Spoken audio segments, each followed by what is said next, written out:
गोरखपुर से चुन करके आया हूं, लेकिन पिछले कुछ समय से महोदय राजनीतिक विद्वेष के तहत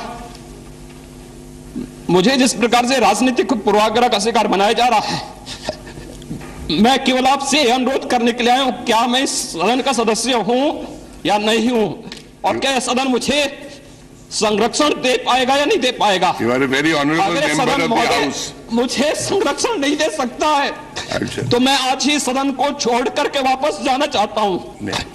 ये छोड़िए, मैंने कोई महत्व नहीं रखता महोदय। मैं जेड कैटेगरी सिक्योरिटी नहीं चाहिए मुझे, मैं हरगिज नहीं चाहिए मुझे। मैं 94 से पॉलिटिक्स में हूं, मैं आजाद जिंदगी गुजारना चाहता हूं। मैं घुटन के साथ जिंदा नहीं रह सकता इस दुनिया में।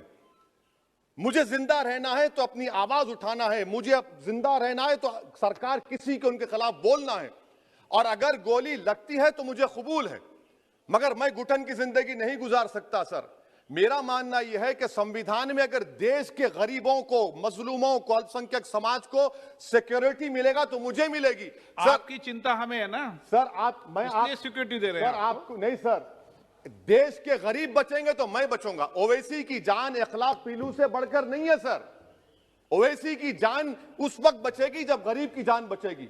इसीलिए मैं आपके जरिए सरकार से अपील करना चाहूंगा कि सर, इस नफरत को खत्म करिए, इस नफरत को खत्म करिए और इस पर आप गौर करिए।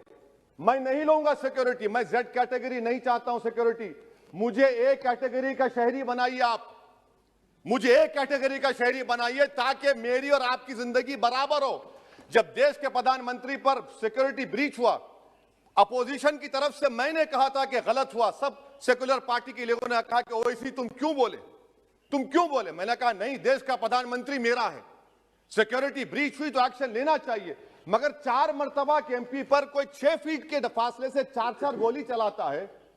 मुझे मौत है, हम सबकी मौत है, मगर मैं इन गोली चलाने वालों से डर कर खामोश नहीं बैठने वाला हूं। और मैं दुआ करता हूं कि उत्तर प्रदेश में पुरअमन पोलिंग होगी इंशाअल्लाह।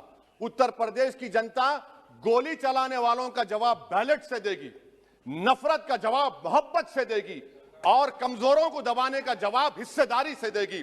मेरी आपसे गुजारिश है सर कि मुझे जेड कैटेगरी नहीं चाहिए, मैं रिजेक्ट करता हूं। आप इंसाफ करिए सर, उस पर यूएपीए लगाइए। और इनके दिमाग कौन है? 2 लोग रेकी करते हैं, उनको मालूम कि मैं मीरठ किठौर से आ रहा हूं उस टोल गेट पर, और 6 फीट के फासले पर गोली चलाते हैं। तो आप देख लीजिए सर, आप सरकार के हवाले, अगर आप इंसाफ करना चाहें आप इंसाफ कर सकते, मगर रेडिकलाइजेशन आपको नुकसान पहुंचाएगा और इससे राइट विंग टेररिज्म बढ़ेगा। शुक्रिया सर।